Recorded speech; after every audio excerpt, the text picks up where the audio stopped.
Selamat pagi, Ibu dosen dan teman-teman sekalian. Kami dari kelompok 10 yang beranggotakan Ersa, Venita, dan Fairuza akan memulai presentasi mengenai siklus pendapatan, penjualan, dan penerimaan kas. Next. Presentasi kami terdiri dari subbab pendahuluan, sistem informasi siklus pendapatan, dan entry pesanan jualan. Next. Mengenai pembahasan pendahuluan akan disampaikan oleh saya sendiri. Pendahuluan, siklus pendapatan adalah serangkaian aktivitas bisnis dan operasi pemrosesan informasi terkait yang terus-menerus dengan menyediakan barang dan jasa kepada pelanggan dan menerima kas sebagai pembayaran atas penjualan tersebut. Siklus pengeluaran dan produksi menggunakan informasi mengenai transaksi penjualan untuk memulai pembelian atau produksi, menggunakan informasi mengenai transaksi penjualan untuk memulai pembelian atau produksi. Siklus manajemen SDM atau penggajian menggunakan informasi penjualan untuk menghitung komisi dan bonus. Buku besar umum digunakan untuk menyiapkan laporan keuangan dan kinerja. Next. Adapun tujuan utama dari siklus pendapatan ialah menyediakan produk yang tepat di tempat yang tepat dengan harga yang sesuai. Manajemen harus membuat keputusan penting seperti sejauh mana produk harus disesuaikan untuk pelanggan, seberapa banyak persediaan harus dimiliki, dan bagaimana pengiriman produk, berapa harga optimal, dan sebagainya.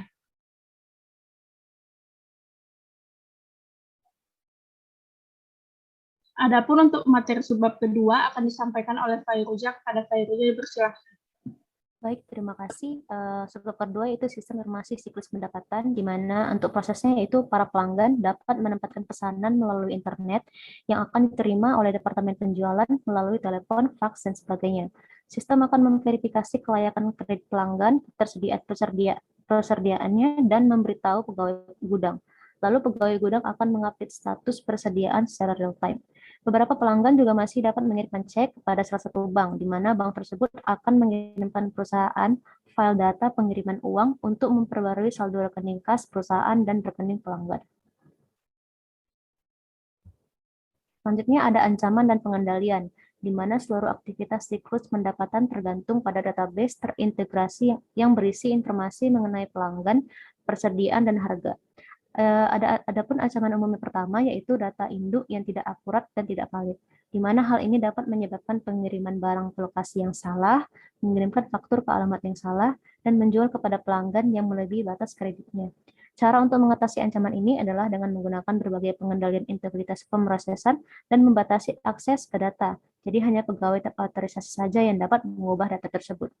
Lalu pengendalian detektif juga penting agar dapat memverifikasi bahwa database yang telah ada tetap akurat. Selanjutnya ada ancaman kedua, di mana pengungkapan yang tidak sah terhadap informasi yang sensitif. Di mana cara menangani ancaman ini adalah dengan mengonfigurasi sistem agar membatasi siapa yang dapat menampilkan informasi tersebut. Data sensitif juga harus sudah terinskripsi untuk mencegah pegawai TI menampilkan informasi secara sembarangan.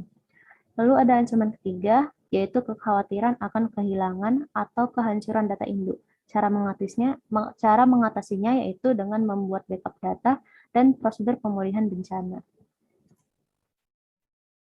Para akuntan harus menggunakan pengetahuan mereka untuk mengenai proses bisnis untuk mendesain laporan yang inovatif. Metrik seperti margin pendapatan dapat menyediakan informasi seperti itu. Margin pendapatan adalah sebuah metrik untuk mengevaluasi keseluruhan kinerja dari aktivitas siklus pendapatan. Pertumbuhan margin pendapatan mengindikasi para pelanggan merasa puas, produktivitasnya meningkat, ataupun keduanya. Sedangkan penurunannya mengindikasikan adanya masalah dengan retensi pelanggan, produktivitas, ataupun keduanya. Sekian dari saya berikan kepada moderator.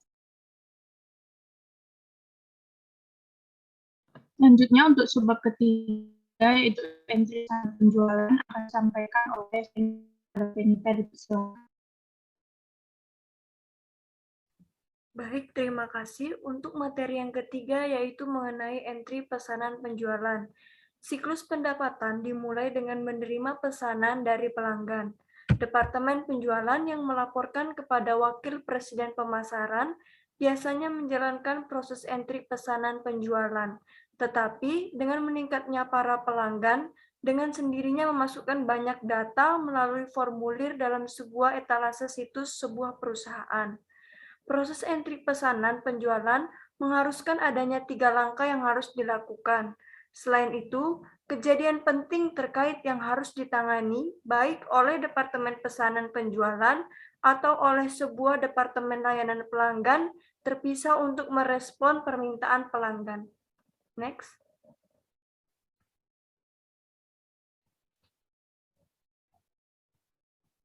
Berikut terdapat 3 langkah proses entry pesanan penjualan. Yang pertama, mengambil pesanan pelanggan. Data pesanan pelanggan dicatat dalam sebuah dokumen penjualan. Dulu, organisasi menggunakan dokumen kertas, tetapi saat ini dokumen biasanya dibuat dalam sebuah file elektronik yang ditampilkan dalam sebuah layar monitor komputer. Pesanan penjualan berisi informasi mengenai nomor barang, kuantitas, harga, dan syarat penjualan lainnya. Lalu, langkah yang kedua yaitu persetujuan kredit. Banyak penjualan bisnis ke bisnis saat ini dibuat secara kredit, sehingga ancaman siklus pendapatan adalah kemungkinan pembuatan penjualan yang kemudian menjadi tidak tertagih. Membutuhkan otorisasi yang tepat untuk penjualan kredit, menurunkan ancaman. Untuk itu, pelanggan yang melakukan pembayaran dengan baik, pemeriksaan kredit formal bagi penjualan biasanya tidak diperlukan. Nah, untuk menjadi efektif, persetujuan kredit itu harus dilakukan sebelum barang dikeluarkan dari persediaan dan dikirimkan pelanggan. Lalu, langkah yang ketiga itu ada mengecek ketersediaan persediaan, di mana tenaga penjualan perlu menentukan apakah persediaan cukup untuk mengisi pesanan, sehingga para pelanggan bisa mengetahui tanggal pengiriman. Catatan persediaan yang akurat sangat penting untuk mencegah kehabisan stok dan kelebihan persediaan. Next. Selanjutnya itu ada merespon permintaan pelanggan. Selain memproses pesanan pelanggan, proses entry pesanan penjualan juga menyertakan respon terhadap permintaan pelanggan.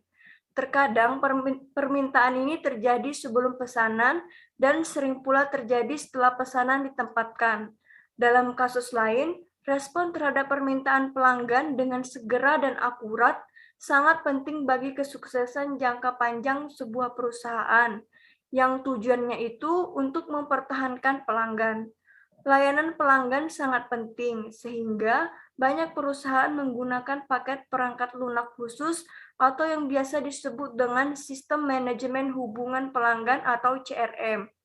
Di sini, sistem CRM itu membantu organisasi menjelaskan informasi mengenai para pelanggan untuk memfasilitasi layanan yang lebih efisien dan personel.